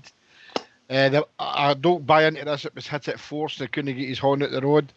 I'm not having it. Then his foot, then up his. Well, his arm was out. It says the arm's out. It's a penalty. So for me, it's a penalty. The time wasting with the multi-ball system is absolutely disgraceful. The referees should be digging these teams up for that. absolutely disgusting to see that. It wasted a good 15, 16 minutes of the game. And the referee, do you think Alfredo warranted a booking? No, he could have put him on and said enough. Yeah, enough. exactly. Yeah. You just read my mind. I would say that watching the game. He wasn't involved in anything that was controversial. There was a couple of meaty tackles earlier on, which I thought Livingston player should have get booked. And all he did was he gave them a talking to, and then as soon as Alfredo kind of done the same, he decided to book him right away, and I thought that was a disgrace. Now, just before we ring me, you remember who our referee is this Saturday? We'll talk about that. Clancy this Saturday. I'm sure we'll talk about that. Aye, talk about the end of the week. I'm sure Rudy will be on. Aye. But for me, it was a penalty. Time wasting with the multi-ball system should be stopped. And no, the referee again just couldn't wait to book Alfredo. Disgusting. I think Livingston parked the bus. They knew what they were doing. They were like 4 people on to Morales. Morales can get going. He was getting uptight every time when he got the ball. He tried. He tried his hardest. You know what I mean? You got to give him credit. He did try, but I think he was getting uptight because of the ball and all that. You know what I mean? If he doesn't get the ball, he's not going to score, is he? It was yesterday. Bridgman, penalty. Yeah. Time wasting and Morelos booking, mate. Well, I think the Morelos incident is just a continuation with the referees in this country. They could have booked him, obviously they did, and he's throwing his hands up in the air and. Do you think that was how it was took off yesterday, Bridge? Yes, it could easily. It was. I think they thought he was heading up that way, and it could easily have been another step too far. It could have been a red card because it didn't take what. I dare say that the second time that Morelos had done anything, complained about anything, and he's booked, and it was just nonsense. It's just utter nonsense. I just can't understand the referees. Their hatred and dislike of that boy Morelos is just incredible. And so far as the penalty is concerned, to me, that's another week, another game, and another Stonewall penalty that Rangers never got. That's as far as I'm concerned. 100% penalty in anybody's language and any day of the week. That's what I say. And I think if VAR was there, at least VAR you would get an explanation why VAR think it wasn't a penalty. But that was the guy went to kick the ball and it bounced up, hit his hand. As far as I'm concerned, you can't. That's what it's about. Somebody handles the ball in the area for any reason. Handle the ball in the area, it's a penalty. No necessarily, Bridge. Well, only if it's like if your hand's like what 2 inches away for your leg or something like that, the ball hits your leg and hits your hand. The rule used to say you had to be seeking to gain an advantage, but they've changed that a lot, haven't they? And tweaked it, and now your hand has to be in an unnatural position, Alex, didn't it? Aye, that was unnatural. You're right, pal, but there's a lot of biased panellists on this show tonight, right enough. So we'll allow them that. The name's on the tin, mate. It's on the tin. Definitely. Listen, by the way, your wee eulogy with Tam Forsyth earlier was very nice. I actually knew Tam very well myself. Oh, did you? Yeah. All right. A gentleman, mate. Oh, 100%, mate. One of the best. I didn't know him as a player. I'm too young. I'm only mid-40s. But my dad told us a few stories and that about him. But I knew him through bowling. Now you say his other passion was bowling. Aye. Because of his injury, Tam tainted the balls probably mid-30s. He played in the wee village in Stonehouse. It's just outside Larkhall. And he was actually a very good player, Tam. He was a champion bowler in Stonehouse a few times. So I played him many times, and what a really nice guy. I had the pleasure. I was sitting at the Dundee Cup final where Amoruso scored when we won the treble 2003. All right. I was sitting there with my old man and my boy. Right. And 3 people came and sat next to us. It was Tam Forsyth, Colin Jackson, and Peter McCloy. And my boy, Tam sat next to me, and I was starstruck, mate, and chatted about the game, but left him in peace, mate, because I went out to watch the game like everybody else. I was starstruck. You know, I met him a few times before that, and always found him very, very pleasant guy, you know. Aye, lovely guy. Very softly spoken as well, for the kind of height and the stature of him, but very humble as well. Anytime he spoke about the Rangers, he loved our club. He really did. And he's got to be sadly missed with everybody that knew him. So, first and foremost, his friends and family, mate, and obviously the Rangers family will miss him because, you know, goals in the cup final. He only scored 6 goals for our club, and one of them was a winning goal in a cup final, and that was his first goal for the club as well. Yep. I've seen the footage since, and what a finish, wasn't it? 30 yards. 30 yards. We could have done with one of them yesterday. Oh, aye. Listen, you could be doing with 11 Tamper sides out there. You wouldn't get beat yesterday. That's we never get beat yesterday. We never get beat. Well, true. You wouldn't have that. The 2 points. That's what I meant. You know, good to hear from you, Alex. But honestly, mate, I mean, it was one of my heroes. One of my heroes, he was, and he took for the game. But the last year of the game, when he was like 30 onwards, he didn't play that often because of injuries, and the team definitely missed him, mate. They definitely missed him. Definitely. You know? By the way, he didn't like getting called Jaws as well. Right. You get tired with that nickname after a journalist. I seen a kind of interview done a while ago, just after he retired, and the guy said that to him. Said that I didn't like getting called Jaws because it didn't suit his character. He wasn't like that as a person, and people. He actually thought he would get earmarked a few times with refereeing that. I don't know if you were aware of that, but he didn't like getting called Jaws. Right.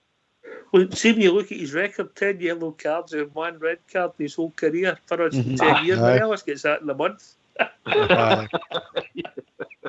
know. But anyway, carry on with your conversation. All right.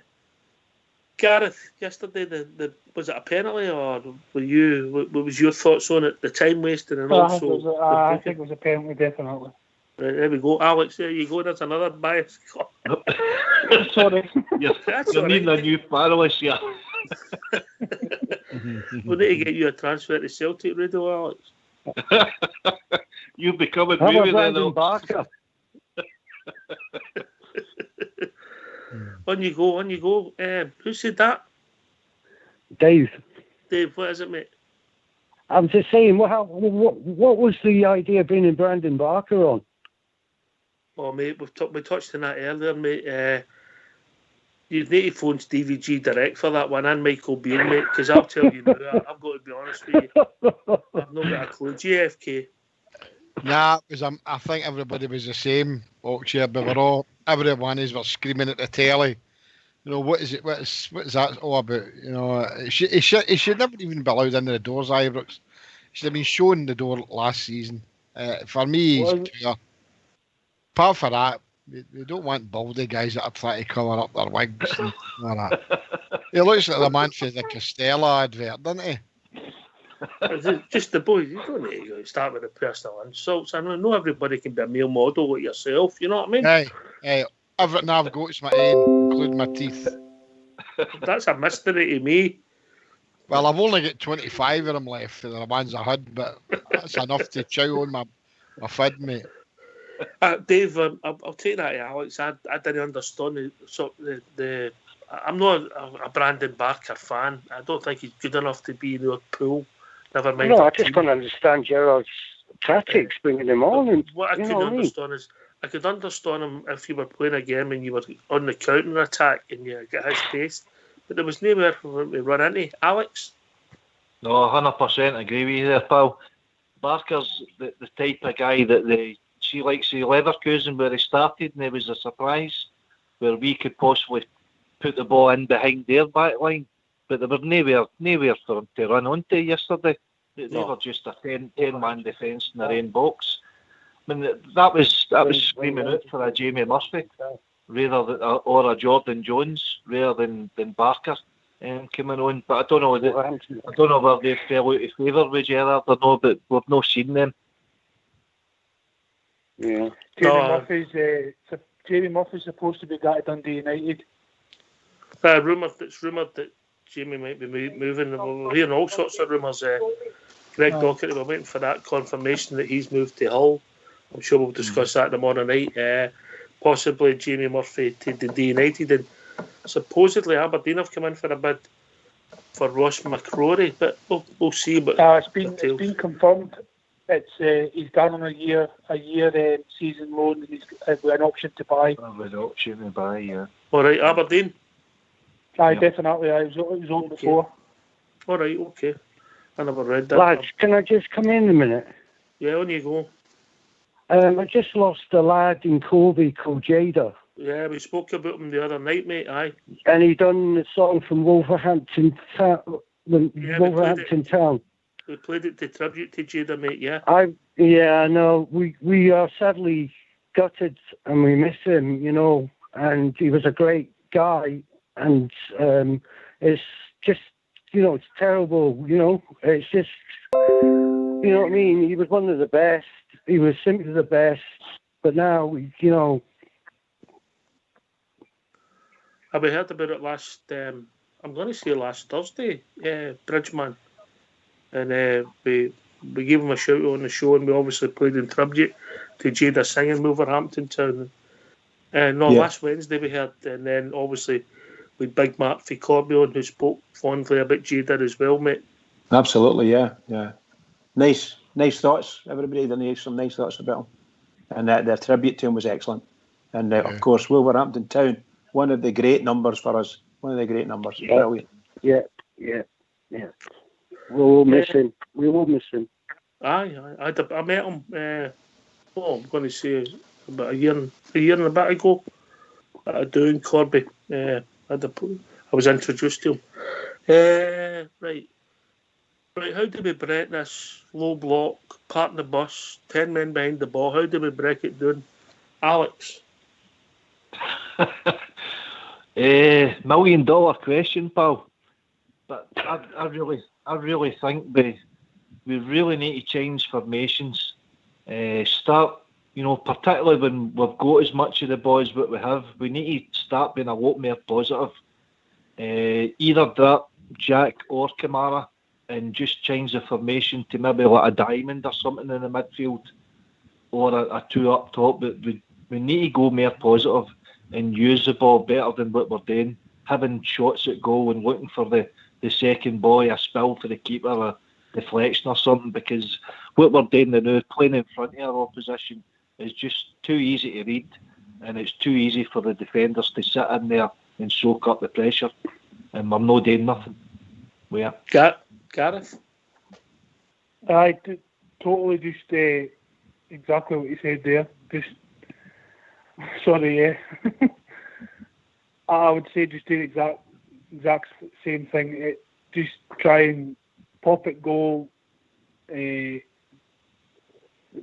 have got to park the bus, but at the same time, if we can that's going to happen, then change our formations or change our game, because it seems to be teams seem to see what Steven Gerrard's got to do before anybody else does, because it's the same thing every week in my eyes sometimes. So change the formation or whatever, and just I would say change Haggerty behind Varela for a start, because I think he's in the wrong position. Yeah, definitely.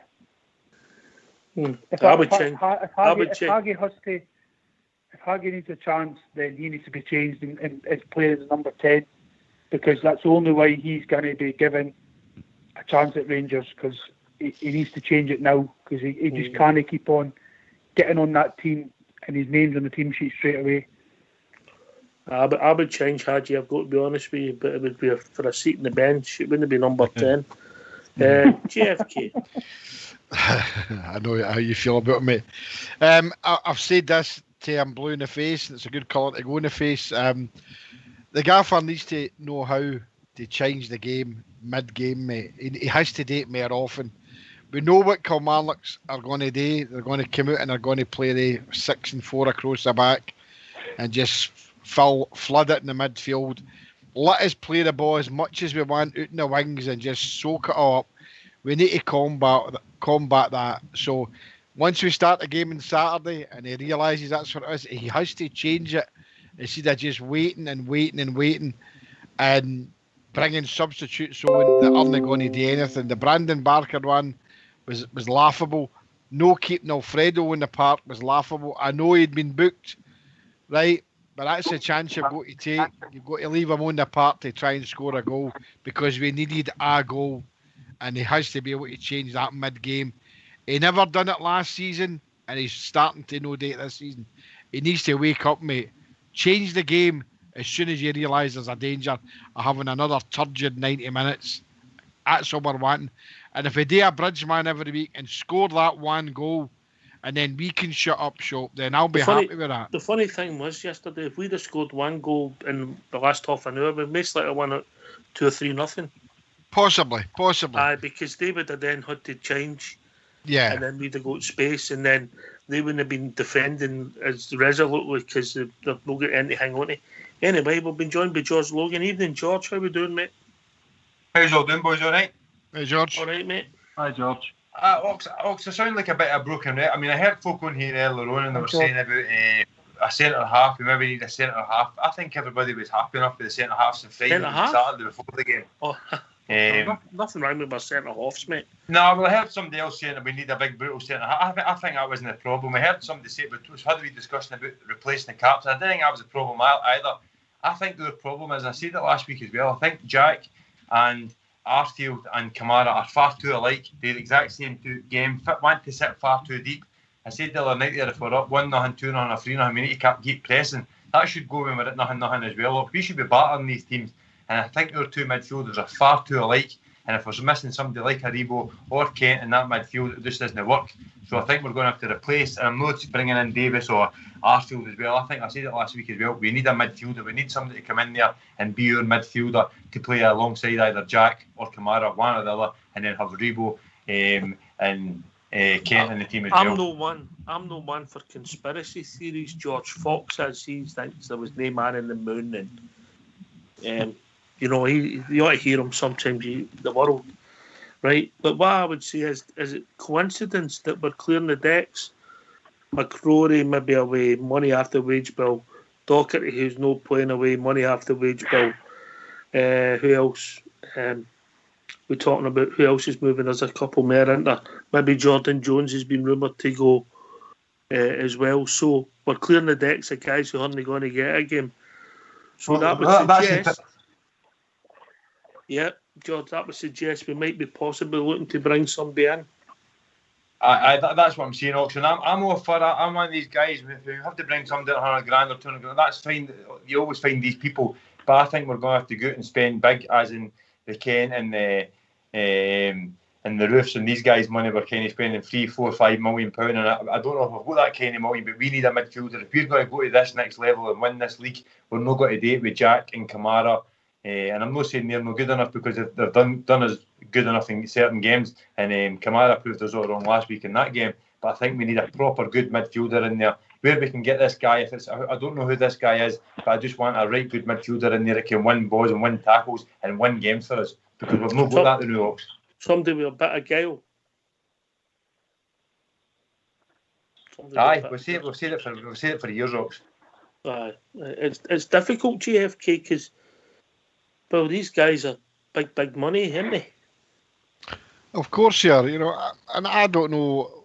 I know you're saying about like, we're getting rid of some of the deadwood and that, but I mean, who have we got to bring in? Is there money there? The guy Zungo, it kind of just was swept away. Quiet, went very quiet about him. And let's hope the Rangers, the way they've been doing their business all year, we've been very quiet. We're no shouting for the rooftops. We're signing this one, we're signing that. There's guys come in and roofing that, and nobody's seen them coming. So let's hope that there is that midfielder that we need. Back four for me solid, although I would like another right back to chase Tav. I've always maintained that. But I'm happy with the back four other players. Midfield, I think we're flooded in the midfield, but we still need that guy with the guile, is a word that you're using. We don't have that. Up front, I'm very happy about as long as we can keep Alfredo. And it'll be interesting to see once Defoe's fit where he is in the pecking order. For me, he's lucky to be number 3, but if Alfredo stays, then he should be number 4. So let's see if we can bring this midfielder in and hopefully another right back. And for me, I think the team's finished at that, and I think we can go forward with that team. Mm-hmm. Yeah, back to George, and I'll go to Alex. I mean, if McCrory goes, and Jones goes, and Doherty goes, and maybe even Jamie Murphy goes, that's a lot of wages we're getting off the bill, George.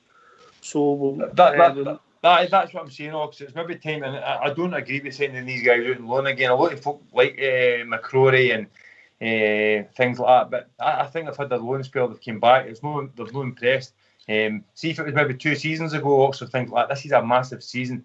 I don't think we can trust the guys. So we get the guys after the wage bill, and we bring some in. We need a pro. I said last week, Jimmy went and found out the price for him. But I thought I said about the boy Kenny McLean, somebody like that, somebody that can play a bit of football, somebody that's a wee bit different from what we've already got. And again, Jimmy said they're looking at 6 or 7 million for that. But Stephen Gerrard's done wonders in the transfer market and bringing guys to our club, big money and things like that. So let's hope we're working on somebody else again, because we are very near there, Ox, but we're not just quite there yet. I think that's what we're missing. All right, it's getting the right players in, Alex. It's not that easy, is it? They cost a lot of money. Aye, well, particularly the market. If you go down to England, when it's silly figures you're talking about, I still think when you could be looking at the Dutch league, the Swiss league, the Belgian league. There's players out there. The Scandinavian league. There's a few good players out there too. So our scouts have need to be working overtime to come up with names that Gerrard kind of fancies. But there's been a name that's floating about for a wee while, but I don't know where he's out of your price range for his wage or no. But James Milner, I think, would be superb acquisition, and that's your captain. If he does walk into the team, you give him the captaincy and you make him your number 1 midfielder. But also like the like the Brewster, young boy for Liverpool. They were talking Gerrard maybe getting him off Swansea. So, but we'll see. I mean, you're talking early October yet before the transfer window shuts. So there might be getting business done. You might be right. We're getting players off the wage bill to free them up to afford these other guys. So well, it makes sense, doesn't it? If we get the 4 or 5 players off the wage bill, you're talking big money. And if the manager's getting no thoughts of ever playing any of them, it makes sense for me, Bridgeman. Aye, definitely. Yeah, I can't disagree with you. If they're not going to get picked and not going to play, then it'd be beneficial to everyone that they go. My only difficulty with all of this is that my philosophy is don't do any business with anybody in Scotland unless it's a free. Yeah, I don't pass them any money for any reason at all, and I wouldn't take any of their money after them. So if the MD wants to transfer to say for Rangers to another team, I would pass them if I could down to England somewhere. I wouldn't like to transfer direct, but I'm alone.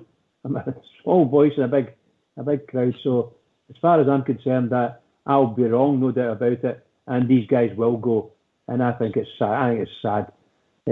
Just a year ago, Rangers are just over a year ago. Rangers are putting a bid in to Hibs to get a player, and they get absolutely told, no uncertain terms, never will we sell you a player, never, and never doing it. And allegedly, the Hibs have put a bid in. I've had put a bid in for the boy McGrory, is it? They signed for Aberdeen, but I'm saying I don't know. I'm saying I didn't know. I've just heard tonight there that they had a bid for Aberdeen. So is he signed? Oh, as far as I can make it, it's 1 year loan, and then the right to buy. Yeah. Aberdeen wouldn't do any business with us. They wouldn't sell anything to us either. I'm sorry, guys. I'm dragging the show down. Carry on, Oxford. On a Kenny McLean thing, Oxford. The minimum from it at this moment in time is 4.5 million. But I did hear through the week there that Leeds United were sniffing about him. So we're talking about a 4.5 to maybe £6 million, because obviously Norwich are in dire straits now. So I'd take him in a heartbeat. He wanted to come to us, but obviously they wouldn't sell him as. Does that mean that the money's for nothing and the drinks are free now? It could be, mate. Could be. You're right there. Yep. We've been joined by James from Tennessee. Evening, James, or good afternoon to you, your good self. Hello, how's it going, guys? I just wanted to make a point about Alfredo Morelos. I've noticed, and since I've watched, since he's been at Rangers, he always takes the ball too close to the keeper.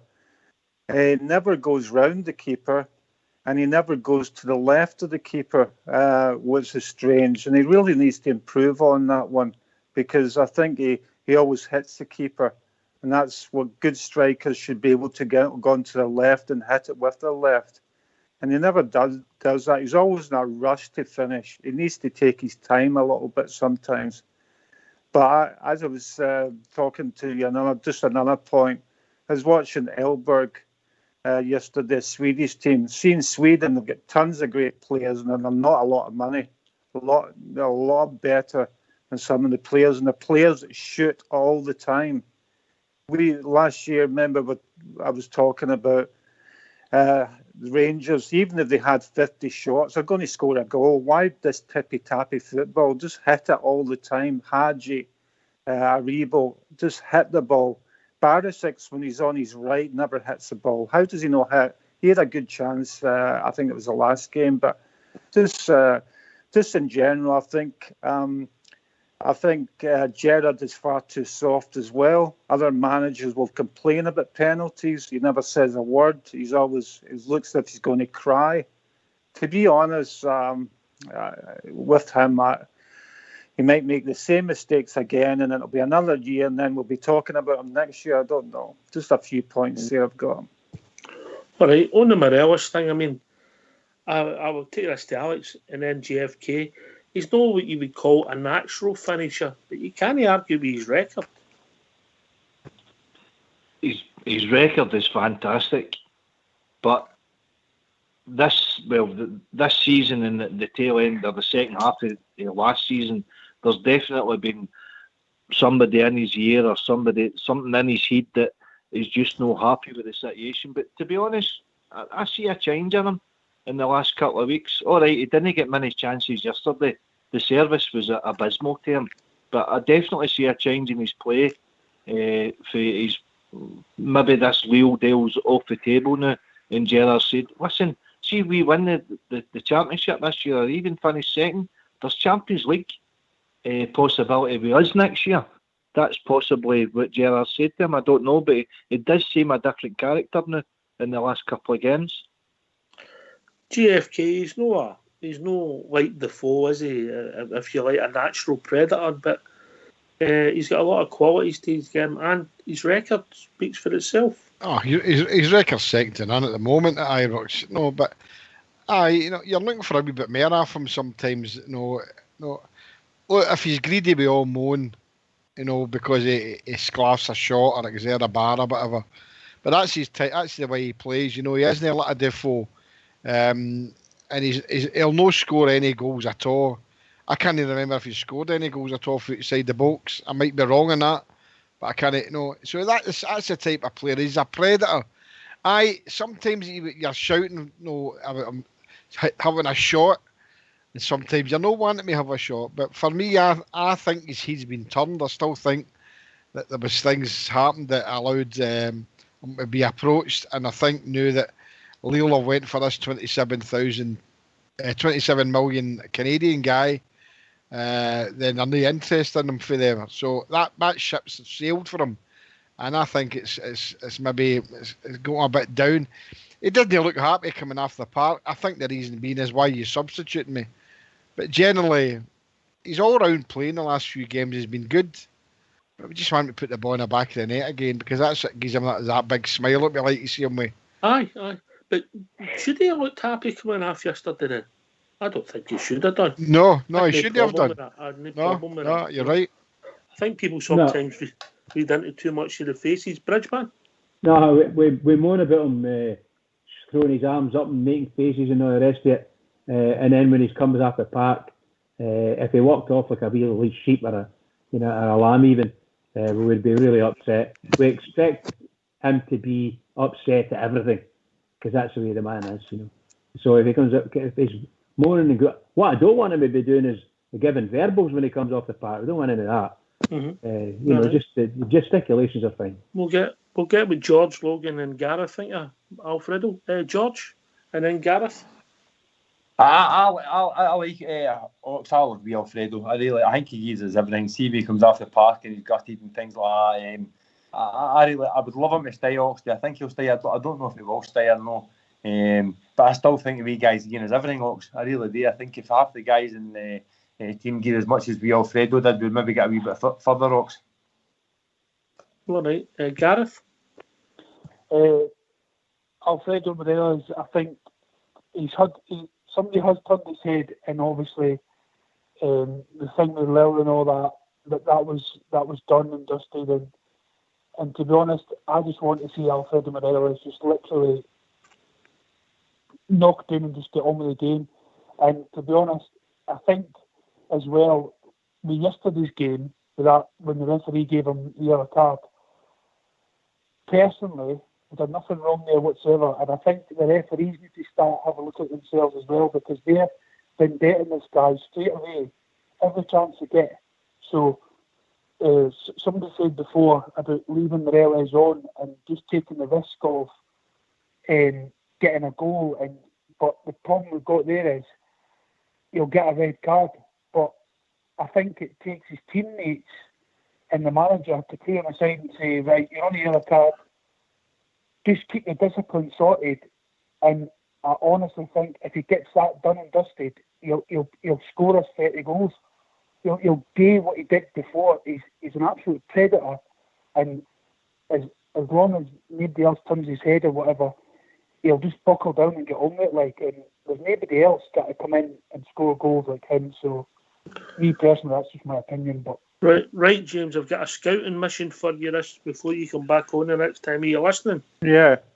Right, we want a 6'2" midfielder who can header the ball like Terry Butcher, can dribble like Davy Cooper, can tackle like Tam Forsyth, could pass the ball like, who are we thinking? Barry Ferguson. And we want him in about 8 weeks' time. There you go. Just the one player that can do all these things. Well, I suggested a few players last week and it didn't go down too well. Remember those two?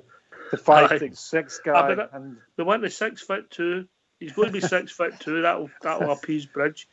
We need him to be able to tackle like Tam Forsyth to appease, because we need to win the ball. But he also has to be able to jink like Davy Cooper as well. So I'm sure there's one out there you could get, is James. Well, I was looking at a couple of guys on right back, and he plays with Elfsborg. Jesper Karlsson, very good player, very solid. He attacks, he shoots as well, and he's going for. Sorry, that's the wrong one. Johan Larsson, right back. He's going for about £1 million, and he's a very good player. That JFK is looking for another right back. So, and Jasper Karlsson, he can play right midfield, left midfield, the centre forward. Really good player. £900,000 he's going for. So, but yeah, I'll look around. There's a hard pass. He's going to be 6'2", but just so it ticks the box for Bridge, yeah.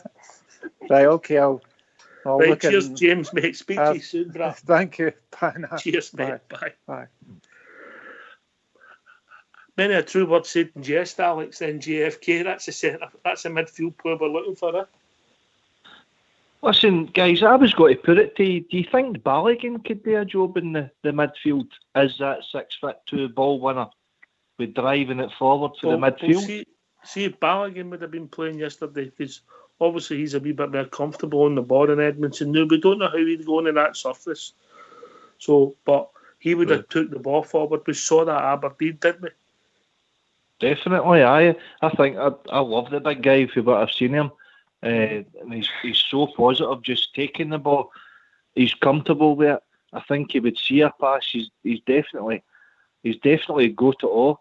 Where's he been for all these years? But what a signing he's been so far. So he was a big miss yesterday, but Bigger Ebo was definitely a huge miss as well. Mm-hmm. GFK, 6'2". He did it like Terry Butcher, tackle like Tampa South and dribble like David Cooper. That'll do us, won't it? Well, I was just, that'd be a list that you were making up there, and I was just thinking, putting all them together, right, you need somebody who built RoboCop, and they'd be called exactly. Ronaldo, Messi, Telly. That's it. That's what we're looking for, isn't it? That's the problem. Of course it is, mate. Aye, all kidding aside, of course it is. We need 2 players at least. Messi's looking for a free. He's only looking for 600 million. No, that's what he wants. See what he's earning through the. I couldn't believe it when I saw it. £1 million a week he's earning through slips and other merchandise. But no, yeah. All kidding aside, we need somebody who's an all-rounder. If we could get that, have we got that in our team? No, we haven't.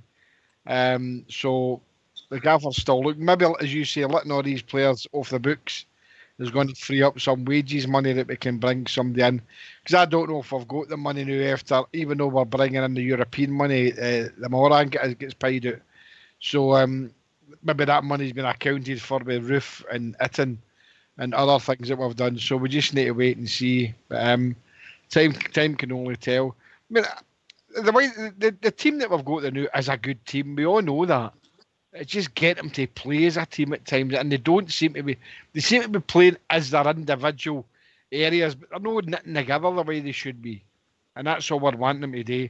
Put on a good run of games, few good results, and as Bridgeman's 1-0, I'd take that every game for now to the end of the season.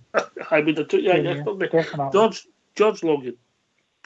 Aye, that's exactly what we want, Ox. Everything you've just mentioned there, and then when you get all them, you want them to have the dressing room as happy as when Ali McCoy was there, and you want somebody to be able to carry the armband like Richard Gough or Barry Ferguson. I mean, we didn't really want much, to be perfectly honest. But see, to be honest, I mean, I agree with Jimmy's saying there.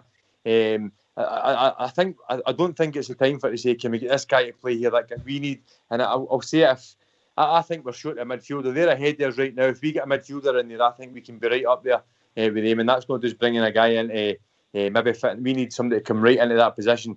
And we've also let a lot of guys go, Ox, as well. Your Andy Halliday's and all these guys that went at the start of the season, Jason Holt, and then the guys we're letting go now. So in a roundabout way, they're going to have to be replaced as well, Ox. Not for big money, but I'd imagine there'll still be a couple of loan coming in, maybe a right back, possibly even a left back or whatever, just to back the squad up. I'll maybe look at it for last season to this season, the amount of players that's went. Rossiter, Halliday, Holt, the boy who was in goals last week against us. Almick, Fods is away. Who else? That freed up £5 million in wages, Ox. Then you've got the boy played the Scouser that played at fullback for us. Rossiter, no. Oh, Flanagan's away. You know, so there's loads of wages went off the bill. They're doing a good job, mate, in trying to improve the quality. I think GFK's point that we need to knit Alex. Aye, definitely. Matt Polster was another one. There's about 8 players or something left already, and there's another couple of boys with another couple probably after that. So aye, you're right. They could be freeing up money, and all the money they're taking in off the shirt sales and is just the till just keeps chiming. So keep it chiming, Bears. Keeps chiming, aye. But we're getting wages off the bill. There's no playing, and players, and we're getting all right. We're not getting mega money in for them, but $250,000 for Matt Polster. If we get 400,000 for Greg Docherty, it's nearly our money back, etc. Anyway, gentlemen, we've reached that time of the evening, and it's over to Bridgeman. Well, what can I say? What another marvellous night tonight, Oxford. Well done, particularly after such a sad, soulful result. Poor result for us. For me, you know, and all the rest of it. I'm still greeting about it, so forgive me. But can I just say to all the Rangers fans all over the world, and particularly Rangers fans on here on Rangers Radio, every single one of us, please lift it up, get it up there, and keep it going for the Rangers, because the Rangers really need us. They really do. Keep it going.